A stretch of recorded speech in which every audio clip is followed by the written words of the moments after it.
Hello student, welcome to NB classroom. देखिए, हमारे chemistry portion में टोटल 5 लेसन हैं। पहले 3 लेसन हमारे 2022 की परीक्षा में आएंगे। 4th लेसन हम कवर कर चुके हैं। एक मात्र लेसन इसमें शेष रहा है, तत्वों का आवर्त वर्गीकरण। देखिए, ये चैप्टर करने से हमारा केमिस्ट्री पोर्शन भी कंप्लीट हो जाएगा और हमारे क्लास 10 साइंस का भी पूरा सिलेबस, ठीक है, 100% सिलेबस इस चैप्टर के साथ में कवर हो जाएगा। ओके स्टूडेंट, तो आओ शुरू करते हैं चैप्टर 5। देखिए स्टूडेंट, पार्ट 5 तत्वों का आवर्त वर्गीकरण। तत्व हम पढ़ चुके हैं, क्या होते हैं? एलिमेंट्स, ठीक है, जो हमने कार्बन पढ़ा, नाइट्रोजन पढ़ा, ऑक्सीजन पढ़ा, हम रिएक्शन पढ़ रहे थे, है ना, उसके अंदर तत्व आ रहे थे।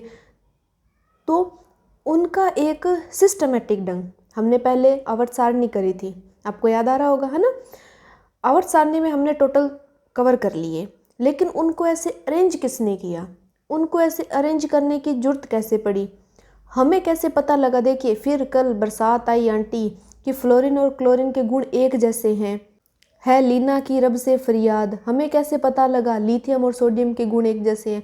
तो देखिए, इसको बोलते हैं वर्गीकरण, ठीक है, तत्वों का वर्गीकरण, कि कौन सा किसके साथ में गुण रख रहा है, उस हिसाब से उनको अरेंज करना। अब इसमें भी देखिए, बहुत सारे वैज्ञानिक उत्तरोत्तर आते चले गए, कुछ आज भी हम उन नियमों को फॉलो कर रहे हैं, कुछ में कुछ दोष रहे थे जिनको नेग्लेक्ट कर दिया गया, है ना। देखिए, जैसे जैसे साइंस एडवांस होती जा रही है, वैसे वैसे नई चीज़ें हमारे पास में निकल करके आ रही हैं। तो तत्वों को वर्गीकरण का आज हम प्रारंभ पढ़ने वाले हैं, जिसमें हम डोबे राइनर का ट्रिक आज की क्लास में कवर करेंगे। देखिए, सिंपल ऐसे समझिए, ठीक है, तत्वों के हिसाब से तो हमने समझ लिया कि हाँ, फ्लोरीन क्लोरीन का ये सिस्टम हो गया। आप अपने घर में ही देखिए, है ना, घर में हम क्या करते हैं? कपड़ों की एक अलमीरा होती है, हम सारे कपड़े उसमें व्यवस्थित करते हैं। हमारा मेकअप वेकअप का सामान कर लो या कुछ भी सामान कर लो, वो हम एक जगह रखते हैं, ठीक है। कॉपी पेन बुक्स ये सब हो गए, ये हम एक जगह रखते हैं। हमने क्यों अलग किया?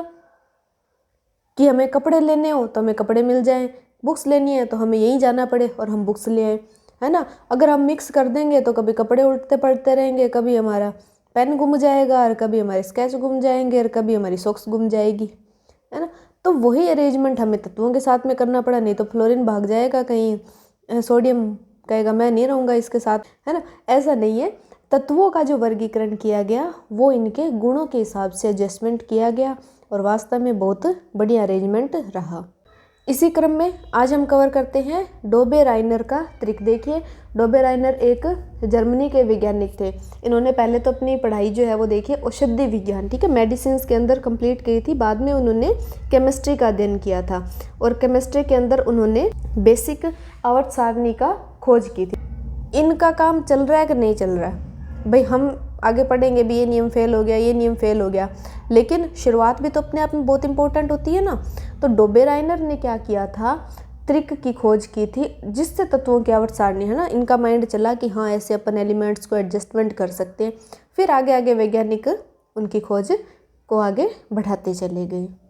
देखिए कि सन 1817 में जर्मन रसायनज्ञ डोबे राइनर ने समान गुण धर्मों वाले तत्वों को समूहों में व्यवस्थित करने का प्रयास किया। उन्होंने 3-3 तत्वों वाले कुछ समूहों को चुना वह उन्हें त्रिक का, ठीक है, 3-3 का उन्होंने सेट बना दिया कि हाँ, इन 3 के गुण एक से मिलते हैं, ये एक सेट हो गया, इन 3 के एक से मिलते हैं, इनका एक सेट हो गया, है ना। तो उस सेट के अकॉर्डिंग उन्होंने इसको व्यवस्थित किया था और इनके व्यवस्थित करने का आधार क्या था?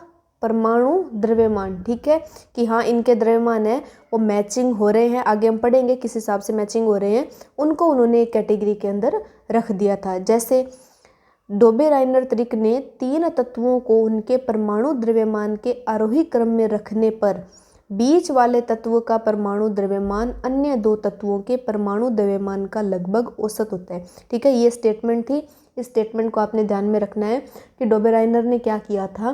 जैसे 3 तत्व लिए, ठीक है, मैं यहाँ पर देखिए एक एग्जांपल के लिए ले रही हूँ। देखिए, जैसे उन्होंने क्या किया, लिथियम लिया, सोडियम लिया, पोटेशियम लिया। लिथियम का परमाणु द्रव्यमान होता है 6.9, सोडियम का होता है 23.0, पोटेशियम का होता है 39.0, ठीक है। आरोही क्रम में व्यवस्थित हो गया। देखिए, छोटे से बढ़ते क्रम में, यही हमने कहा है। एग्जाम्पल से समझोगे तो आपको बहुत अच्छे से समझ आएगी ये चीज़।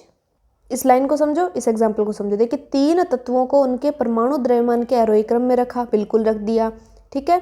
6 उससे बड़ा 23, उससे बड़ा 39।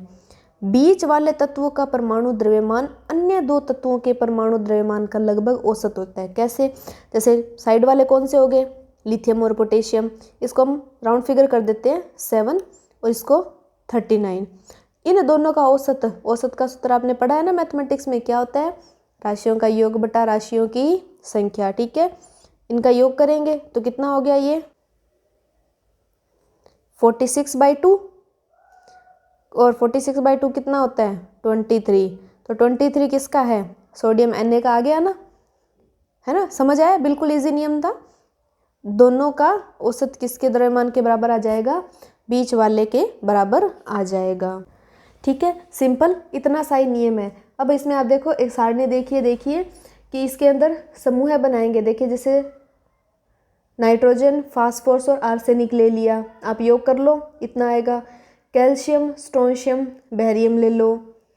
तीसरा कौन सा समूह बना दिया? क्लोरीन, ब्रोमीन और आयोडीन। वैसे भी आज के आर्ट सारणी में हम देखते हैं ये नाइट्रोजन और फास्फोरस एक कैटेगरी में आते हैं, क्लोरीन ब्रोमीन है तो ये एक ग्रुप में आते हैं।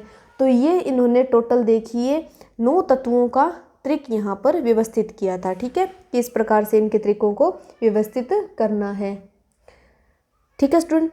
आपको समझ आया? ये क्या था? डोबे-राइनर का त्रिक नियम। अब आपके ध्यान में ये बात हो रहा होगा कि अच्छा डोबे-राइनर का त्रिक तो था, लेकिन हम तो पढ़ रहे हैं आवर्त सारणी कोई और ही, है ना। हम तो पढ़ रहे हैं आधुनिक आवर्त सारणी। तो देखिए इसमें काफ़ी कमियां थी। वो कमियां क्या थी कि डोबे-राइनर क्या थे कि उस समय तक ज्ञात तत्वों में केवल 3 त्रिक ही ज्ञात कर सके थे, यानी टोटल 9 तत्वों का ही ये इन्होंने कॉम्बिनेशन, ठीक है। उस टाइम तक जितने तत्व ज्ञात थे उसमें से केवल ये 3 त्रिक यानी 9 तत्वों का सिस्टम बिठा पाए थे। इसीलिए त्रिक में वर्गीकृत करने की यह पद्धति सफल नहीं रही। जैसे मैंने आपको एग्जाम्पल में बताया था, कौन कौन सा त्रिक बना पाए थे ये? लिथियम, सोडियम और पोटेशियम का, कैल्शियम, स्ट्रोंशियम और बेरियम का, क्लोरीन, ब्रोमीन और आयोडीन का, ठीक है। ये त्रिक ही लगभग ये बना पाए थे।